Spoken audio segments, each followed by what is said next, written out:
नमस्कार, मैं पूनम शुक्ला स्वागत करती हूँ आपका प्रथम न्याय में। तो आज है हम यहाँ नवी मुंबई में, यहाँ पे आर्यन यादव सर जी हैं जो कि अपने पार्टी के पार्थ दादा का जन्मदिन कुछ अलग ही तरीके से मना रहे हैं। तो आइए उनसे जानते हैं कि उनको ये आइडिया कैसे आया। सर, सबसे पहले तो आपका स्वागत करती हूँ हमारे चैनल में। धन्यवाद।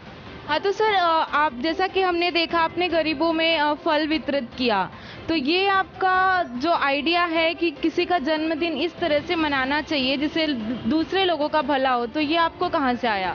ऐसा है कि हमारे पार्थ पवार जी अजीत दादा के पुत्र हैं और पार्थ पवार जी का हमेशा स्वभाव रहा है कि वो गरीबों की मदद करने में आगे रहते हैं। जो व्यक्तित्व गरीबों को मदद करने में आगे रहता हो, उस व्यक्तित्व का छाप हम जन्मदिन मना करके इस तरह से छोड़ेंगे कि हम जो भी काम करेंगे उनके जन्मदिन पर वो गरीबों के लिए करेंगे, गरीबों के लिए होगा।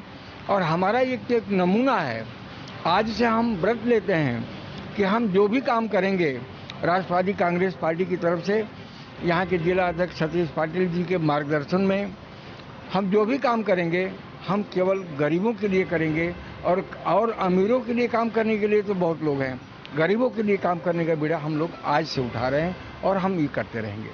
जी, तो सर जैसा कि चुनाव भी आने वाले हैं, तो उसकी तैयारियां कैसी चल रही हैं पार्टी की?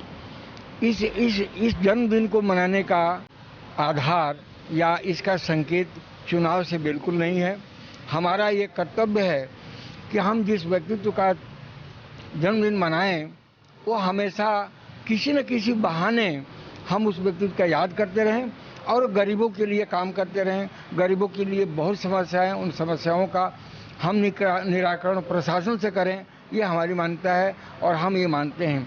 रह गया चुनाव का इस जन्मदिन के इस प्रोग्राम से कोई संबंध नहीं। तो उनके जन्मदिन के मौके पे आप हमारे चैनल के माध्यम से लोगों से क्या कहना चाहेंगे? हम ये कहना चाहेंगे कि जो व्यक्तित्व जिस तरह का रहता है उस व्यक्तित्व के लिए हमें उस तरह से काम करना चाहिए। उदाहरण के लिए हम राष्ट्रवादी कांग्रेस पार्टी जनता ये अपील करेंगे कि आप सब लोगों की मंशा हो, सब लोग इस तरह से काम करें कि हम जो 70% 60% जनता हमारी गरीबी में जीती है उसका हम आर्थिक, चाहे आर्थिक कह सामाजिक, उनका स्तर ऊंचा कैसे हो इसका सोच हमें होना चाहिए और उसी सोच के तहत हमें काम करना चाहिए और सब लोगों को काम करना चाहिए, चाहे वो राष्ट्रवादी कांग्रेस पार्टी के कार्यकर्ता हों, चाहे राष्ट्रवादी पार्टी के पदाधिकारी हों या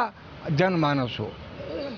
बहुत ही अच्छा। जैसा कि आपने देखा, ये जन्मदिन मनाने का बहुत ही अलग तरीका है। अगर इस तरह से भारत की आधी आबादी भी जन्मदिन मनाने लगी लोगों का, तो भारत में कोई भी भूखा नहीं सोएगा, ये दिन तो आ ही जाएगा। तो सर आप क्या कहना चाहेंगे जन्मदिन के इस मौके पर? पूनम, हम आपके प्रथम न्याय चैनल के माध्यम से आपको बताना चाहता हूं कि ये जो पार्थ दादा पवार हैं, ये हमारे 2019 की जो लोकसभा चुनाव हुआ वहाँ मावल से एक लोकसभा प्रत्याशी थे और इनके नेतृत्व में हम लोगों ने पूरे चुनाव पर खूब काम किया।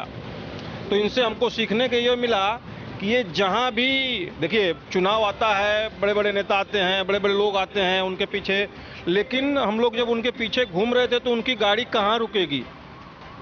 उनके मुंह से जब लोगों से लोग पूछते थे कि भाई आप चुनाव जीतने के बाद में क्या करेंगे, देखिए चुनाव हारना जीतना, चुनाव आएंगे जाएंगे ये सब लगा रहेगा, लेकिन जो हमारे नेता से हम लोगों को सीख मिली वो इनका लक्ष्य सिर्फ एक था कि गरीबी मिटाओ। जैसा कि आप लोग जानते होंगे कि इसके पहले यहाँ के पूर्व मुख्यमंत्री पवार साहब रहे हैं, पवार साहब के ये पोते हैं, तो ये पवार साहब के ही नेतृत्व में, पवार साहब के ही कर कमलों में ये अपना काम कर रहे हैं। इनका सिर्फ एक ही लक्ष्य है, गरीबी हटाओ। जैसा कि आप जानते हैं कि शरद पवार साहब ने यहाँ के किसानों के लिए जो काम किया, महाराष्ट्र के अंदर काफ़ी गरीबी थी, भुखमरी थी, गरीब आत्महत्या करते थे, लेकिन हम लोग ये जान रहे हैं कि जब पवार साहब कांग्रेस के सरकार में यहाँ के कृषि मंत्री बने तो यहाँ के महाराष्ट्र के किसानों का पूरा उद्धार कर दिया। उसी तरह पार्थ दादा पवार का ये मानना है कि यदि हम लोकसभा मावल से चुन करके आते हैं तो ये हमारे मावल, देखिए पूरे इंडिया की तो बात नहीं कर सकते, एक लोकसभा के सांसद होंगे, यदि सरकार आती है तो उस पर भी बहस करेंगे या हम लोग करवाएंगे उनसे, लेकिन उनका एक कहना है कि मैं हर जगह की गारंटी तो नहीं दे सकता, लेकिन हमारी लोकसभा में कोई गरीब आदमी भूखा नहीं सोएगा। इसके लिए हमारे जन्मदिन पे आप लोग केक मत काटो, बड़ा बड़ा प्रोग्राम मत करो, लेकिन लोगों को, जैसे कि आप जानते हैं कि अभी कोविड का समय चल रहा है, तो कुछ हमारे पार्टी के लोग जो हैं अलग अलग जगहों पे मास्क वितरण कर रहे हैं, सैनिटाइजर वितरण कर रहे हैं। उसी को देखते हुए हम लोगों ने आज ये सोचा, आर्यन चाचा जी के नेतृत्व में, हमारे प्रभु जी के नेतृत्व में, आर्यन यादव जी के नेतृत्व में, कि हम लोग कुछ ऐसा करें जिससे किसी भूखे का पेट भरे। बाकी तो जो लोग कर रहे हैं अपना अपने अपने हिसाब से सब लोग कर रहे हैं। तो आज हम लोगों ने बहुत जगहों पे, जैसे खारघर स्टेशन पे रिक्शा चलाने वाले लोग हैं, अदर ये कुंचा वाले हैं, जो लोगों को इस चीज़ की आवश्यकता है, अब रोड पे जो गरीब झुग्गी झोपड़ी वाले हैं उनको हम लोगों ने फल वितरण किया, केले का वितरण किया। आप लोगों के माध्यम से ये संदेश जाए कि सारे लोग ये काम करें। जैसे कि हमारा पैसा फालतू व्यय होता है, केक लाते हैं, बड़ी बड़ी लोगों को बुलाते हैं, पार्टियां करते हैं, तो इससे हम संदेश देना चाहते हैं कि ये सारे चीज़ों को लोग भूल करके सिर्फ फल वितरण करें, भूखों को भोजन कराएं। बहुत ही सराहनीय सोच है आप। धन्यवाद जी, तो सबसे पहले हम आपका स्वागत करेंगे हमारे चैनल पे। नमस्कार सर, तो ये जो पार्थ जी का जन्मदिन है वो बहुत ही अच्छे तरीके से मनाया जा रहा है पूरे शहर में। तो ये गरीब बच्चों में फल वितरित करने का विचार आपके मन में कहाँ से आया? एक्चुअली ये पार्थदादा पवार ये मावल लोकसभा विधानसभा मतदार संघ से पिछले टाइम खड़े थे और उनकी इच्छा थी कि जो भी गोर गरीब है उसी टाइम क्या मैं चुन के आएगा तो जो गोर गरीब है उसके सेवा में रहेगा। तो उनकी तो इच्छा होने के कारण हम उनके जन्मदिन के अवसर के ऊपर हम लोग पूरा युवा टीम लेके ये आदिवासी आश्रम शाला में आ गए और उधर कुछ फ्रूट्स और कुछ किताबें हम लोग बांट के इनका जन्मदिन हम लोग मना कर रहे हैं। तो सर, क्या कारण है कि इनका जन्मदिन इतने बड़े स्तर पे आप लोग मना रहे हैं? कुछ क्या रीज़न है इसके पीछे? एक्चुअली जब ये कोरोना का टाइम हो गया तभी उनकी इच्छा थी, क्या जब कोरोना चालू हो गया तब खिचड़ी हम लोग ने करीब 1 महीना जिधर जिधर गरीब लोग बस्ती है उधर बांटने के लिए उन्होंने पूरा का पूरा फाइनेंस का इंतजाम किया था। हम लोग उसी टाइम पनवेल शहर जिला में गोर गरीब जिधर जिधर रहते उधर जाके हम लोग ने खिचड़ी का बांटअप किया था। उसी का हम लोग ये जन्मदिन के ऊपर हम लोग बराबर उनका गए साल जब जन्मदिन चालू हो गया 21 तारीख को और 22 मार्च को लॉकडाउन हो गया, तो इसी टाइम हम लोग नहीं कर पाए, इसलिए हम लोग इस टाइम जोर से कर रहे हैं।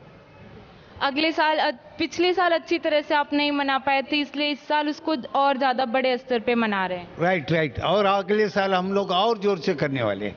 जी, बहुत बहुत धन्यवाद आपका हमारे चैनल से बात करने के लिए। आज के लिए बस इतना ही। मैं पूनम शुक्ला, कैमरामैन रफीक खान के साथ प्रथम न्याय।